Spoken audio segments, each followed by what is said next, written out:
TOA community, welcome back to the channel, everybody. Robert Linkul, trainingtheolderadult.com. Welcome to Wednesdays with Robert. This is episode 20.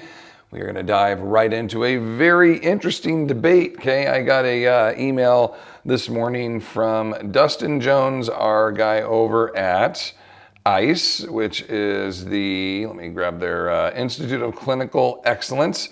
These are really, really great emails that we get, their newsletters. If you don't currently subscribe to these, you should definitely do so. The Hump Day Hustle, always get some great information out of this, but it really spurred on today's topic and everything that we're going to be doing. Get my focus back up on here for me. Did I just jinx it? There we go. Okay, we got it back. Really got a really interesting topic for us to go through. So I have some printouts. We're going to go through this. In defining the term sarcopenia, there may be 2 or 3 other topics in there that we're not really thinking about. And then how are we going to officially diagnose somebody? Not we, but doctors. How would they officially diagnose somebody? And are they looking deep enough? And can there be some other terms that give us more information? So when our client comes in, we know specifically what we need to work with them on. Would doctors ever get the guts, in my opinion, to diagnose people with sarcopenia and prescribe exercise to them? Which I think all we need is one person, one doctor with an emphasis on fitness that starts prescribing walking and resistance training, exercise on a 2 to 3 to 4 times a week basis to their clients, start prescribing that in there and sending them on their way. And after, a year, this individual has diagnosed 900 or 9,000 people with sarcopenia and prescribed exercise and walking and all kinds of other good activities for them to go and do. And that gets on the news. That makes national media. That starts to bring forward the idea of what is sarcopenia and why are these doctors, or why is this particular doctor diagnosing people with this disease? What is this disease? Let's shed some light on it, but also some of these other components to it as well. So before we get into that, this weekend we had our workshop. You can see I'm sporting my workshop t-shirt here, my sweatshirt. This was such a great event, and we are definitely going to do the workshop every single year. It's the first weekend in November, so mark your calendars. First weekend in November, of November 2024. Make sure you mark that down. This is going to stay a intimate 30 people facility, 30 person in-house event. We will have streaming like we did this last weekend. We're going to hire on and bring in some people to help us with that, so the online experience is even better. And we just had such a great time. We had awesome sponsors, so we want to make sure we thank them. Eccentric, our home of the Flywheel, love Eccentric. Workforce Fitness, John was our host this weekend, so thank you to him. Mac Performance, that's Dan McLean, our physical therapist who spoke. Happy Farmer Hemp, Muscle Butter, Angles 90, Hyperwear, and everybody else that contributed. Thank you all so much. We had a great event. I had a blast. I can't wait till next year. I am tired because I spoke 8 times and we had a fantastic turnout with people. Hands-on. It's been the last, 2.5 months has been go. So I'm ready to have some time to just kind of settle down here in studio, produce some good content, and get my body recovered a little bit because we're a little banged up. Over the next couple of months, I have 2 big projects I'm working on. One with Fit Body. That's going to be cool, and we'll announce all that stuff in months to come. Number 2 is on an eccentric strength training protocol that we're designing, not only to test for strength and power, which is why I wanted to put this at the beginning here, because this leads into our sarcopenia talk, but looking at all the research here on the effects of eccentric training and working with older adults, there are multiple articles that we have found in here that discuss the idea of presenting summaries of eccentric studies in older individuals shows that even older adults can perform eccentric training with intensities ranging from low to high and with low to no prevalence of eccentric related injuries, highlighting a positive impact on daily living activities. Basically, overall, this may prolong the self-sufficiency of elderly and improve their quality of life. Knowing that all of these research articles are pointing towards the value of eccentric training, has got the wheels turning, and we started to implement this in-house with our clients months ago. We've seen great returns anecdotally in here. I found all this great research. This meta-analysis looks into 19 other articles that dives deep into this. We're building an entire program and a full course around this coming out in 2024. So stay tuned for that. All right, this is the email that I got this morning. Has our focus on muscle mass or even strength resulted in a neglect of power training? Through this whole thing, and this is the article that Dr. Ronald E. McCulloch, I hope I'm saying his name right, published this year. Okay, and I'm just going to read you a little bit on here. Actually, I've got it on here so I can read it off of this one. I have the hard copy here too, talking about two different terms. Okay, and I'm going to show you a slide here that looks at those slides in particular and goes a little bit deeper. So here's the email. And again, if you aren't currently subscribed to the Institute of Clinical Excellence, I would definitely check them out. Dustin Jones is my guy over there. He's awesome. We are going to listen to a little clip of this at the very end, but this is the podcast that goes along with it, where they dive down into these terms a little bit deeper. Okay. First, we start with the description of sarcopenia, which is caused by a progressive loss of skeletal muscle mass, okay, and strength over decades, and is a significant cause in frailty and disability in the elderly. Now, in looking at that definition, skeletal muscle mass, okay, loss of that, myopenia, and then loss of strength, dynapenia, over those decades, neither one of them address the actual idea of power loss, okay? Now, granted, you would need muscular strength to help you produce that power, but it doesn't necessarily mean you're becoming less or more powerful. If you're training or if you're not, you can get stronger, and in turn, you'll develop some power, but not if you're specifically training for power, right? And those that are not developing muscle mass or bulk, would you then therefore say they're not getting any stronger? No, there's plenty of people that can get very, very strong and not show on their frame necessarily. So I know this, you might hear this and go, aren't we getting a little picky with our terminologies in this? I get it, okay? I want to show you this one slide in particular. I want to show you the whole article, just make sure everybody got to see it on here before we go to this one, okay? So the whole argument comes down to this. Dr. McCulloch says to propose this question. Why is the loss of power and power training overlooked by health professionals and many international organizations? The simple answer is that loss of power does not yet have a name. Sarcopenia is generally considered the loss of muscle mass. A quick literature search revealed that the first 4 mentions of sarcopenia in 1993 were through then. Since 93, there have been an additional 17,184 references of sarcopenia. So a lot, right? Since having the name sarcopenia has grant research, clinical attention, etc. built onto that. The first reference of dynapenia, which would be strength now, okay, that this individual could locate, he says, was by Clark and Manini in 2008. Who made the case that dynapenia, the loss of strength, is related to but a separate quality to sarcopenia, which is the loss of muscle mass. So you could lose muscle mass, you can lose muscular strength, right? 2 different things to classify. Since 2008, there have been 359 additional resources using the word dynapenia. Since having a name, dynapenia has received attention in research, but less so clinically than sarcopenia, etc. So there would now be a call to action, if you will, to increase research and grants and information on the focus for dynapenia, which would be the loss of muscular strength. But now this new one of potentiopenia, loss of muscular power. Where that term is born from, I don't know if he gets into the first name. Look up the definition. Power in the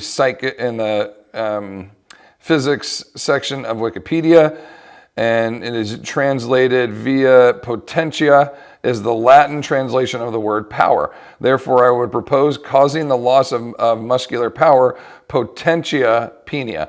Potentia being the word power, enia, the loss of potentiaenia. Boy, that's going to be a tough one for me to put together. So you would have sarcopenia, loss of muscle mass, muscular strength, dynapenia, potentiopenia, the loss of muscular power. I'm all for it. I think, as he says in here, having 3 specific names and related to this can clearly distinct in qualities that may assist in international communities, also defining these, but also in the medical field, in-house, in here with us. If I were to, like we mentioned earlier, if I were to get a note from a doctor, and that doctor said, this individual has been diagnosed with sarcopenia, I would know now, looking at that individual is, by my assumption, they are frail, okay? They don't have muscle mass to maintain their bodily function, meaning, and not that kind of function, I mean like the daily functions here of what they're doing. Those abilities are decreasing. The simplicities of transferring your body weight, carrying your groceries, dressing yourself, toileting, all the activities of daily living, but also your daily life functions, up and down stairs, up and down off the floor, carrying loads, transferring loads, etc. So if we're looking at the idea, well, you're losing sarcopenia, specifically from what? Are they too weak? Are they not powerful enough? Are they not carrying enough muscle mass? All of those would and could dictate a different way in which I would train them. Right now, because of the lack of these other terms, and I'll be honest, there's only 359 references of the term dynapenia. That's the first time today is the first time I've heard that word. And this is a realm that I am heavily invested in. Out of those 173,000 or whatever it was of sarcopenia, I've probably read half of those, okay? And I state that out there knowing that there are many articles that have previously referenced or are continuing to work the work of someone else that's been done. So by that, whatever that Latin ixo facto columbo, whatever that thing is, right? You know what I'm talking about. Somebody help me with whatever that is, throw it in the comment section. By default, since they are carrying on the research from the previous and it goes down to the next one, you can say, well, this is, and they're referencing it, this is the work previous. I have now learned what was in that previous article and what this person is now building off of. So there are probably 8 to 10 articles like that where someone started with something and that work has been progressed all the way through, okay? And that's where you get such mass numbers of work being done. But at the very end, when you look at all the words where our sarcopenia comes in, all the focuses on this, it can trickle all the way down to about 20 articles that really cover all of that information. Those 20 I have read in depth, plus the other couple hundred above it. So let's say safely I've read a quarter of all those articles. And this is my first time hearing that word, dynapenia. Now, nobody has heard potentiopenia because this just came out in August 18th, my dad's birthday, August 18th of 2023. It was accepted on that. It was published on September 14th, 2023. This is November 8th. So a month and a half ago, okay, almost 2 months ago, this article came out. So not many people have heard potentiopenia as a word or even anything to consider in terms of what exactly is this individual losing, and the fact that they've lost muscle mass and that is a decrease in their ability to function like they did before. Is that a strength issue? Is it a power issue? Is it a bulk and mass issue? Is it all the above? We've kind of just been lumping it all into one assumption. So that brings us now to what are we using to assess that? And that becomes an even more challenging component to this, as we'll hear Dustin talk about here in just a moment. Some of the strategies and the things that they'll use for that, it really ranges in ones that are, I will say, anecdotally practiced and have some support, and then other ones that are heavily researched and heavily supported, like your grip strength test with a dynamometer, right? That's been repeated and researched and done thousands of times. I mean, that is die-hard information that you can hang your hat on and say, if somebody squeezes right hand, left hand, you get averages and you look at their scores and go, okay, this person is in the poor or even the medium to medium poor categories. there's a 94% chance that individual has sarcopenia. By default, ipso facto Columbo, again, whatever that saying is, by default, you can look at that and say, if you have sarcopenia, the chances are extremely high that you at least have osteopenia, if not full-blown osteoporosis, right? And then if they're deconditioned and not taking care of their bodies and they're not really focused on their health and by what they're putting into their body, there can be a body composition component there. And those are the big three that address across the board: the loss of muscle mass and function, sarcopenia, your density of your bones, osteopenia / osteoporosis, and then obesity, right? So what are we classifying with all those? We already have BMI. I've talked about that. I'm not a huge fan of it. But are we going to do girth measurements with everybody? So it's whatever we have right now. There is some validity to it. It is an accepted practice for some, most, right? And then with your bone density test, you can get your bone density scanned and you'll get your T-scores and get all your scores in there, and that'll tell us if you are pre-osteoporosis, osteoporosis, osteopenia, etc. It'll tell us what you are, right, in terms of your bone density. So then we go to sarcopenia and it's like, well, what do we have now? We have a grip strength test, and then what? Well, we have the 30-second sit-to-stand test. Okay, we could do that one. You have the time dump and go, the tug, we have that one. That's it. I mean, what else? What else do we have? Okay, you have a gait test, but that, in a lot of cases, that's questionable and suggestible. But if somebody's moving then at less than 1 meter per second, then you could say, well, they have a gait issue. But does that necessarily mean they have sarcopenia? No, that's probably more of a potentiopenia issue, that they're not powerful enough to propel themselves quickly. See where we could start to define this a little bit different, right? So then what else? What else do we look at? What do we use in-house? Okay, so we have a gait assessment where we're measuring the distance of their feet and the tempo in which they go. This is a very detailed one, but again, anecdotal. That's all I have is the 60 points of people that I've done in-house here. That's all I've got. So I think it's really effective and I see good support behind it. But again, I only have 60 people on the research I've done with them to really justify it. So, and again, I'm not a researcher, so I'm not going to go out there and start putting this into practice at facilities to try to get this information. We do a seated chest pass for distance. We have a 9-foot base for women and a 10-foot base for men. And those two are based off of the average of all of my 60 clients that we've had up to this last year. Those are the average numbers. If my clients who I am deciding do not have sarcopenia were able to throw over 9 feet as females and 10 feet for men, using a 6-pound sandbag for men and a 4-pound for women, okay? They're able to clear that. Upper body strength and power output is now both being assessed, so we can test that. Then we have our sit-to-stand test for 30 seconds, but we also have a 30-rep sit-to-stand test that's going to give me muscular endurance component. So we're going to put that into effect. We have our grip strength test. We do the gait assessment, and we have a hinge and reach to check their hip mobility over on the side and which side they are dominant on. And then we have this is kind of cool. We have a contralateral and ipsilateral per side strength component where we take a dynamometer that is like a hanging scale. So envision one of the ones like you're going to go to the airport and you're going to hang your bag on this scale. And when you let go, it's going to bounce and it's going to go, oh, this is 38 pounds. And you're like, cool. And you would unhook it, right? So take one of those, turn it sideways, which is what we have here, and we hook it up to the rack. Then I grab with my left foot forward and my right hand hooked to a handle, hooked to that dynamometer, and I pull as hard as I can. And that reads out at 200 pounds of pressure, or whatever the number is. But then I switch my feet. So I just went from contralateral, I go to ipsilateral, and I pull on this side, and it's 180. Well, then I switch hands. So I do contralateral on my left side, and I pull, and it's 180. And then when I go to ipsilateral, it goes down to 140. What does that tell me, strength-wise, from hand to hand and contra to ipsa, which side and which stabilizing strength on my floor ground reaction strength back to my hands am I most stable and most strong? And almost always it's contralateral, right?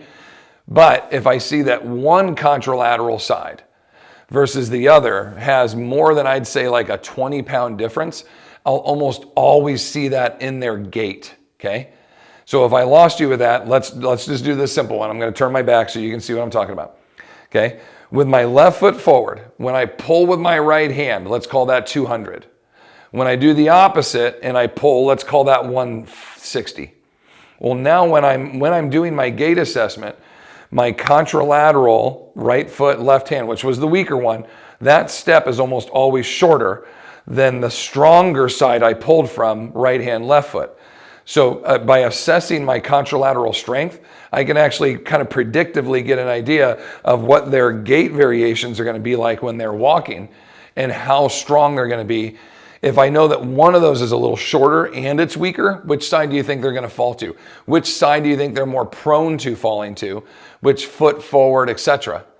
We can now get a little bit of a predictive system, I guess I would say, of saying this individual is more than likely going to fall with their left foot forward while they're grabbing something with their right hand, or vice versa, whatever the research says on this. And now, not that I'm going to tell them, like, in the world, don't ever put your left foot forward and grab something because you're going to fall down. That's not what I mean. That is a helpful tool for me in-house. So now when we're doing our flywheel rows, what foot do you think I'm going to have them put forward? Okay, their right foot, because the left one is the strong one that's always in front, etc.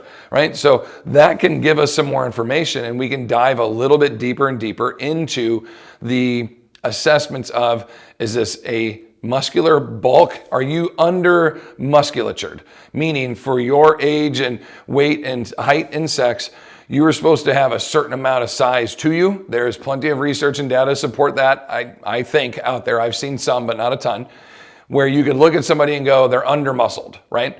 You would see somebody and go, that person looks so thin and lean, they need more bulk to them, right? And so that person could then muscle up a little bit if they have the opportunity to train for that. Other people are just frail in fact that they're not strong enough. So now we could classify, do you need more muscle? Do you need more strength? Though those two are going to go hand in hand, okay? Typically, if you get more muscle, your strength is going to increase, but not vice versa.